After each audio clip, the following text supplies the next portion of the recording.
Français sont morts, plus de 1400 civils côté israélien. On parle bien sûr maintenant de ce qui se passe depuis 10 jours. On est au 10e jour de guerre entre le Hamas et Israël. Des milliers d'habitants ont dû quitter leur domicile. C'est une punition collective, dit le président égyptien dans la bande de Gaza, qui dépasse le droit à se défendre. Est-ce qu'il a raison, selon vous? Et le massacre collectif qu'ont subi les Israéliens, voilà plus de 8 jours, il l'a dénoncé? Sans entrer dans des comparaisons. C'est le président égyptien. Que... C'est le président égyptien dont on parle là. Regardons les choses telles qu'elles sont. Il y a eu un massacre en Israël comme on n'en a pas connu depuis l'Holocauste. Il ne s'agit pas de crimes de guerre, il s'agit de crimes contre l'humanité.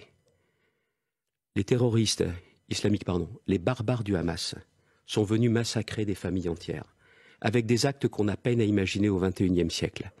Aujourd'hui, la sécurité d'Israël, la sécurité des Israéliens passe par l'élimination du Hamas. Mais ça justifie la mort de milliers de Palestiniens, de civils palestiniens? La première des choses, c'est qu'Israël a indiqué qu'avant de procéder à cette attaque, il demandait aux civils d'évacuer. Mais vous savez bien que c'est impossible. Ils ne pouvaient pas partir. Écoutez, il y en a déjà qui sont partis, mais vous ne dites pas aussi que les terroristes du Hamas se cachent où?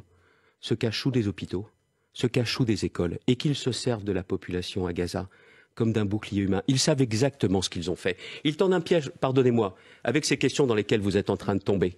Il y a eu un massacre sans nom, comme on ne pensait pas en revivre aujourd'hui au XXIe siècle. On ne pensait pas. Et pourtant, c'est ce qui se produit. Et là, aujourd'hui, je le dis, il faut laisser Israël éliminer le Hamas. C'est l'intérêt d'Israël, c'est aussi... Et vous voyez bien que dans les faits, Xavier Bertrand a éliminé le Hamas, c'est aussi tuer des milliers de civils palestiniens. C'est pour ça qu'Israël n'a pas déclenché son offensive dès maintenant. Et vous me parlez de l'Égypte. J'ai entendu beaucoup de choses sur Gaza, prison à ciel ouvert, j'ai entendu ça. Il y a une autre porte qui viennent d'ouvrir là seulement ce matin. Seulement ce matin, après des jours et des jours après le début de la guerre. Et une chose est certaine, c'est que il y a bien évidemment les populations palestiniennes, il y a le Hamas. Il faut aussi, j'ai vu que le président Mahmoud Abbas s'était exprimé vendredi, des jours et des jours après le massacre en Israël, il faut laisser Israël intervenir pour éradiquer et faire disparaître le Hamas. Il n'y aura pas de paix tant qu'il y aura le Hamas. Mais jusqu'où, Xavier Bertrand? On s'arrête sur votre déclaration. Vous disiez votre soutien inconditionnel à Israël face aux terroristes. Inconditionnel, ça veut dire quoi? Ça veut dire sans réserve, y compris pour ce qui est des modalités de la riposte? Écoutez, vous ne verrez jamais des soldats israéliens rentrer dans une maison et décapiter des bébés. Jamais. Mais il y a des morts civiles. Mais nous savons aussi que dans ce que recherche le Hamas, il y a cela, pour frapper l'opinion, pour susciter les questions que vous évoquez. C'est un piège qui a été tendu par le Hamas en ayant une attaque avec aussi effroyable que celle-là. Et pour derrière aussi dire regardez ce qui nous arrive. Non, non, les Palestiniens doivent se désolidariser du Hamas.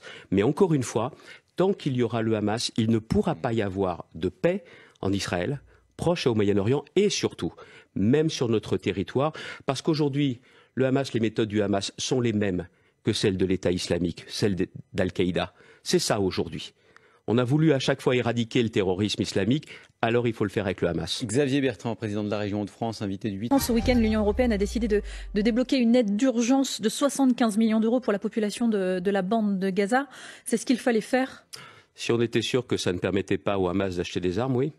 Moi, je suis pour qu'on suspende toute aide tant qu'on n'a pas clairement la confirmation qu'aucun euro ne sert à acheter des armes par le Hamas et pour le Hamas. Mais prendre cette décision-là, c'est pas enfoncer la population gazaoui dans une crise humanitaire. C'est le Hamas qui l'a plongé dans cette situation. C'est le Hamas qui se sert d'elle comme d'un bouclier humain. C'est ça la réalité des choses. Avec le risque, encore une fois, de punir la population civile. C'est ce qu'a recherché le Hamas.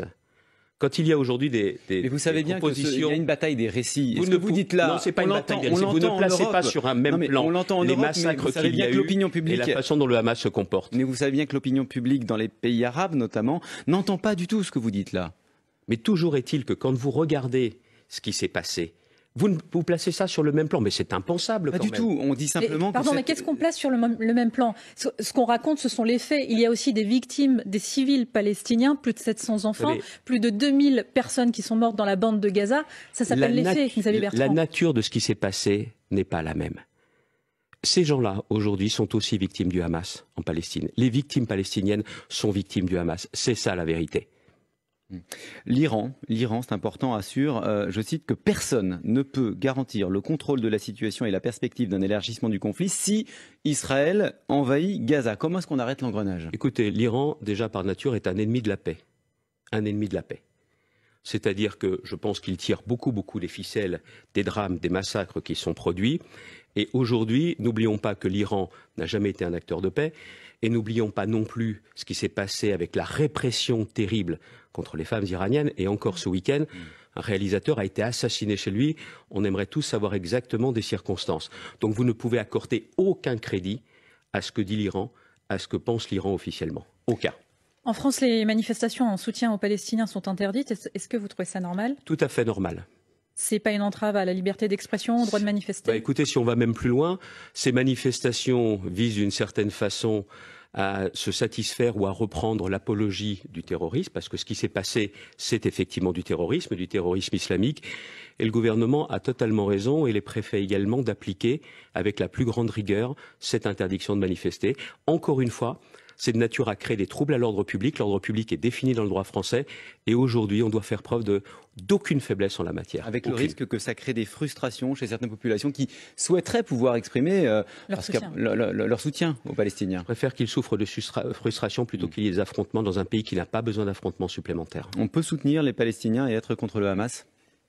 C'est ce qui a été dit normalement par Mahmoud Abbas, à nouveau lors de la venue de M. Blinken. Cet été, il y avait des manifestations qui allaient dans ce sens. Il faut qu'il se fasse entendre très clairement. Le Hamas est aussi un ennemi des Palestiniens.